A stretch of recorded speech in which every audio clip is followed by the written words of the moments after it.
Hey, what's going on, guys? Welcome back to the channel.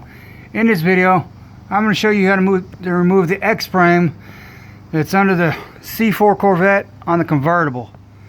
It runs, there's two channels, one on each side. Runs parallel with each corner.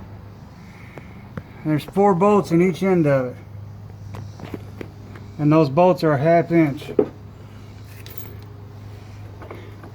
You get up in there with your electric tool or air tool and a 1/2 inch impact or ratchet socket and get the 4 bolts loose and drop the whole carriage out. If you need to undo just one piece, you can slide right underneath the car here and right there in the middle, right where the transmission it bolts to the plate there on top, on the bottom of the side of the transmission. You can undo the 4 bolts there or the nuts and drop out just the one piece, because you got to take this out. This is on the convertibles. Like I said, it's a X-frame skeleton.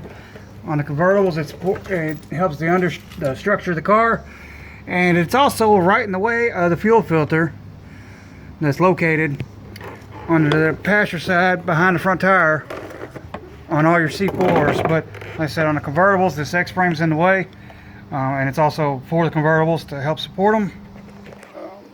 But this is a C4 convertible. It's got newer style wheels on it, but hopefully y'all found this video useful on how to remove the X-frame. Like I said, this is on a C4 Corvette. This particular one I think is a 90, hell I don't know, 94. I forgot what year this customer car is. I just know it's a C4 and I believe it's the same for all your C4s. Hopefully y'all found this video useful. If you did, smash that thumbs up button. If you're not subscribed to the channel, go ahead and subscribe. Y'all have a great day.